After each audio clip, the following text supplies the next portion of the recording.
So quietly, so everybody can see. If I can see your faces, I know you can see my book.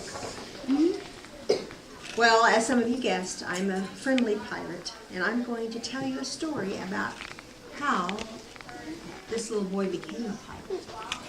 How many of you think you might like to become a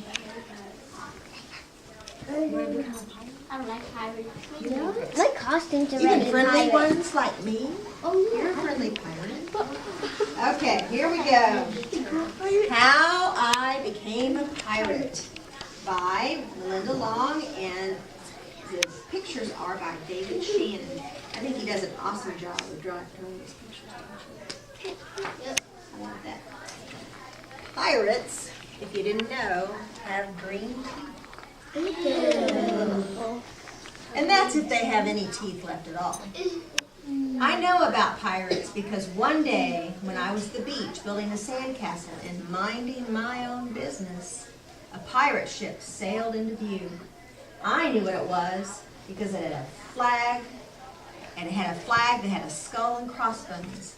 And I could hear the pirates singing, "Hey ho, blow the man down."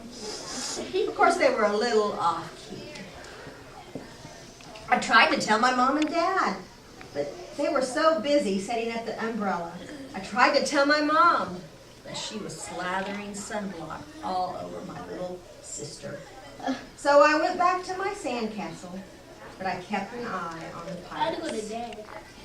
But then they were rowing to shore. When they landed, the head pirate climbed out of the boat and yelled, "Ahoy there, matey! Be this the Spanish Main?" "No, it's North Beach," I said. "Shiver me timbers," the pirate said. "We must have taken a wrong turn at Bora Bora."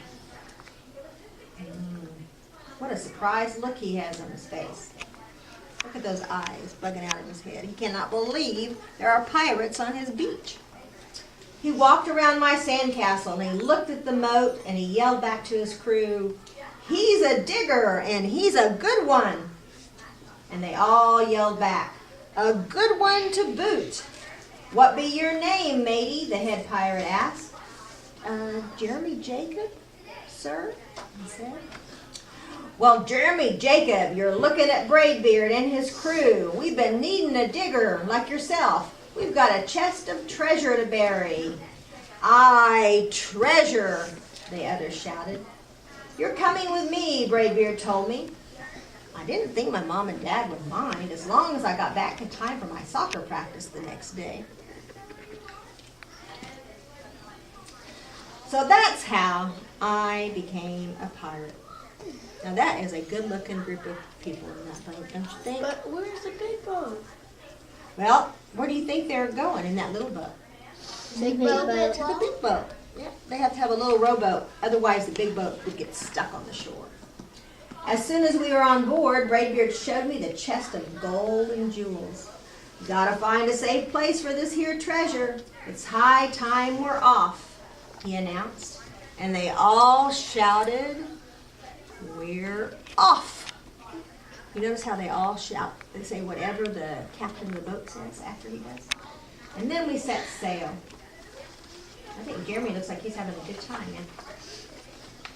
There was plenty to do on board, and the pirates taught me to sing sea chanties, the louder the better, and to say real pirate stuff like landlubber and scurvy dog.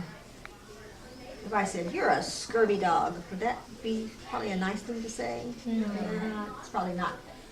Yeah, it's like dirty dog, I think. By dinner time, I could speak pirate perfectly. I also learned pirate manners. Anybody in here go to a class that Miss Rourke in Stubblefield teaches? Etiquette? Okay, well, you're going to learn a little bit about pirate etiquette. I wonder what Miss Rourke in Stubblefield would say. So, I learned the pirate manners, and Braidbeard pounded his fist on the table and he yelled, "Down the hatch, me laddies!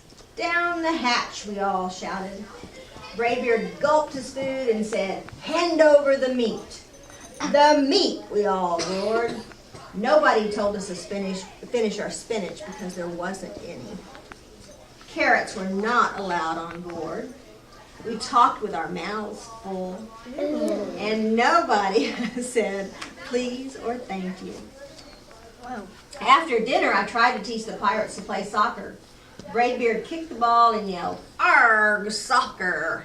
And they all yelled back, "Arg, soccer!" The shark is watching them. Yeah. Then everybody dove for the ball all at once and it rolled right off the deck. "After it, me hearties," Braidbeard commanded. They all said, "After it?" They weren't quite as brave then. We fought all over who would get the ball, but it didn't matter anyway, because along came the shark and swallowed it in one gulp. By now it was past my bedtime, but nobody tells pirates when to go to bed. They don't tell them when to take a bath or when to brush their teeth. And maybe they don't brush their teeth, and that's why their teeth are green.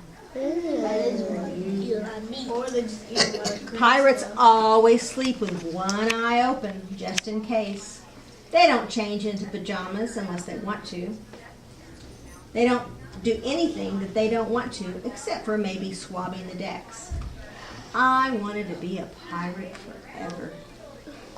You're gonna have green teeth and But then I found out what else they don't do. When I couldn't stay awake any longer, I said to Braidbeard, "Can you tuck me in and read a story?" "Tuck you in?" And all the other pirates said, "There is no tucking." And the only thing they had to read was a map. "Don't you have any books?" "Books?" I didn't even bother to ask about a goodnight kiss. Of course, I don't know if I'd want somebody that never brushed their teeth to give me a goodnight kiss. their breath was stink. Ooh, yes, pretty bad. It wasn't easy to fall asleep without a story, but I was finally dozing off when all of a sudden a thunderstorm broke. It boomed and the lightning flashed. I tried to hide under the covers as waves slammed up against the ship, but I kept falling out of my hammock. I couldn't find anyone in the cabin. They were all on the deck. "Lower the sail, batten down the hatches." Everybody ran around yelling and lowering and battening. Nobody had time to sit close and tell me it would be over soon. Nobody even noticed me. I decided at that moment, I don't want to be a pirate anymore. Just then, flash, crack, crack, lightning hit the mast and it split right down the middle. "What do we do now?" said the pirates. "We're going to have to turn back." "But the treasure," said Braidbeard. "Well, where will we bury the treasure?" So I stepped forward and I said, maybe I can help with that. I know the perfect digging spot. Can you imagine in your mind where that digging spot might be? The beach. Let's see.